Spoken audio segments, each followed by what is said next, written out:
Oh my gosh, I haven't vlogged in 2 months. Hey everyone, it has been way too long since the last vlog, so I am just off the cuff trying to get started, get the vlog back going, and so I wanted to share some big mistakes I've made over the past 2 months of not vlogging, which really contributed to why I haven't been able to vlog, and then I'll show you some solutions that I'm coming up with actively so I can actually stay consistent vlogging again and keep the content, the vlog, and the business going. So I'm trying to juggle 3 different things, and obviously the vlog fell through, but I was able to keep up the other 2. And then I'll talk about the super cool content challenge towards the end and what the heck this big black box is and how it ruined literally a month's worth of work. But first, let's talk about my consulting mistakes that I made over again. I just kind of feel so silly because I make these mistakes over and over and over again.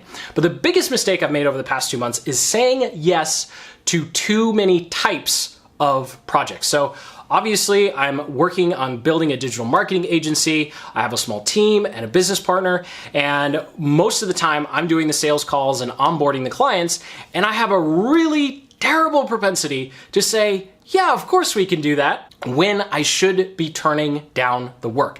And the reason you want to be turning down everything but your 2 to 3 kind of core services is it's going to, number one, it's going to distract you from becoming better at those 2 or 3 core services. And number 2, it almost always inevitably winds up taking longer than you think. And I'm not talking about a client saying, hey, can you take a look at this? Or could you give me a quote on what it would take to do this kind of side project? I don't mean that. I am specifically talking about saying, sure, we'll build your sales funnel, and then them asking about Facebook or Instagram ads and being like, yeah, sure, we can put those together.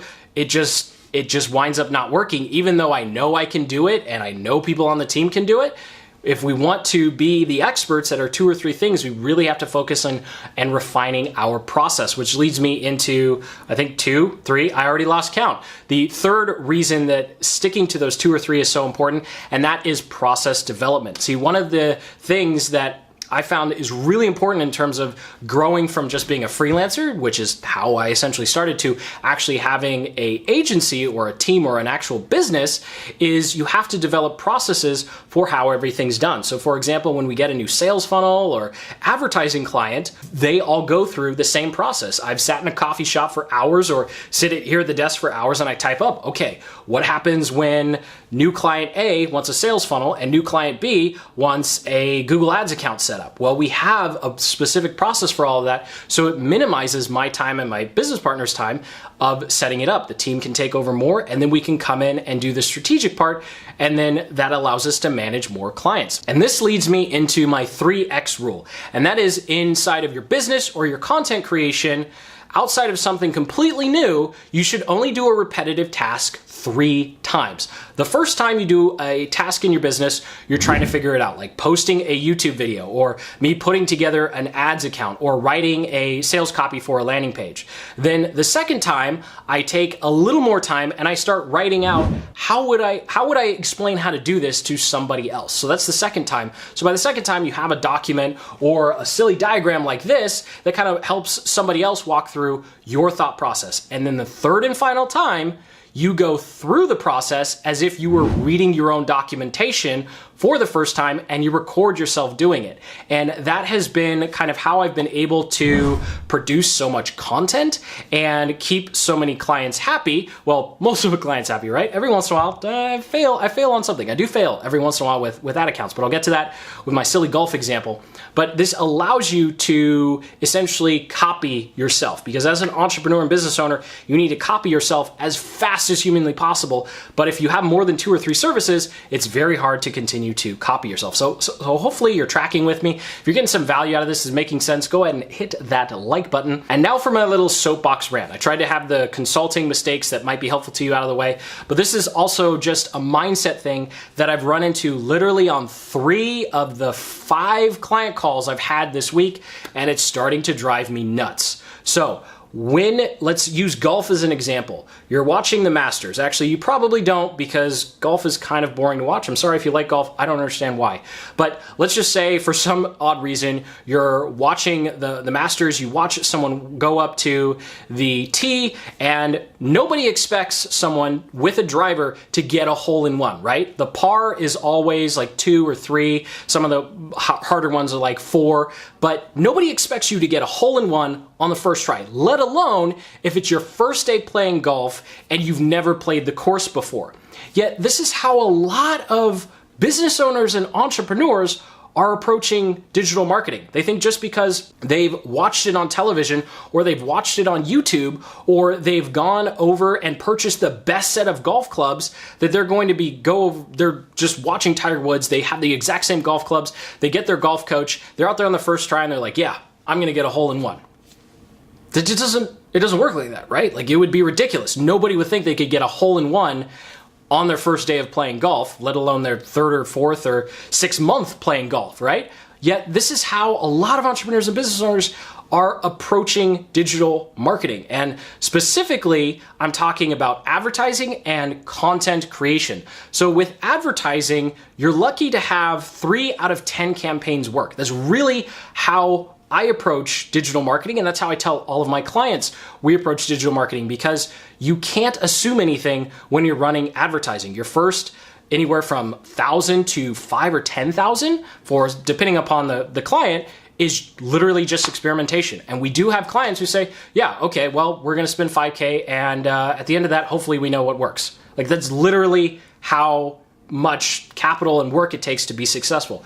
And then number 2, with content, this actually came up in 2 of those 3 conversations I'm talking about, is content takes a really long time to get used to making. For someone like me who's done over 400 videos, it still takes me a really long time just to do these vlogs. I'm not saying that everyone should be at my skill level where they are. I'm definitely behind based upon some of the other channels that I watch, but just know that marketing and content creation is just like learning to play golf. You can't just buy the best clubs and buy the best ebook or coaching program and think you're going to be successful right out of the gate. It's absolutely crazy. So I'm going to stop talking, because I know that's a bit of a rant, but I just had to get that out of my system. I haven't vlogged for 2 months, all right? And that's just been something that came up over and over again this week. So my plan for moving forward is I went ahead and purchased this GoPro. I think the entire rig cost about, I don't know, 400.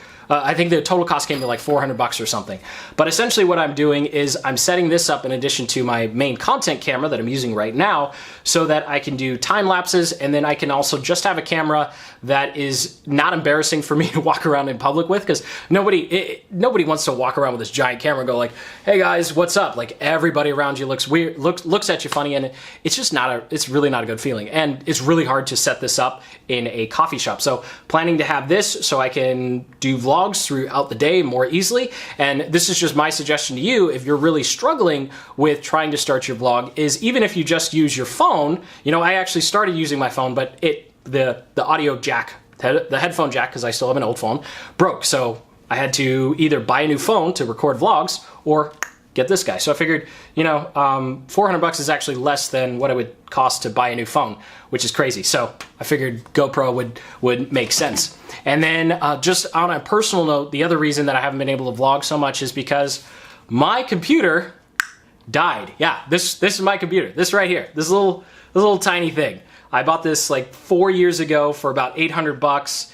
It was an i7, or it was like the 2nd gen i7 or something crazy like that. Terabyte of storage and 16 gigs of RAM. So if I were to get a laptop that had the same processing power, it would probably be about $4,500 versus $800, and it's still very mobile. I've gone on lots of trips and just took this, and you can actually just connect it to your TV in your hotel room and then sit on the bed and type. Unfortunately, I don't have any B-rolls of that, but it lasted a long time and it's fried. So needless to say, when your computer fries, it's kind of hard to continue work when you gotta switch over to a laptop and then try and recover all your files. So anyway, thank you so much for watching. I know this has been a longer one than usual. I have so much that I want to share with you. And I'm hoping that having just this silly little thing will allow me to easily get started vlogging again. And of course, having a video editor on my team has been absolutely game-changing because he's just saving my butt in terms of getting all these videos out. So thank you so much for watching. Hit that like button. I'm gonna assume you're already subscribed. If you're not, go ahead and hit that subscribe button. And until the next video, keep building the business you love.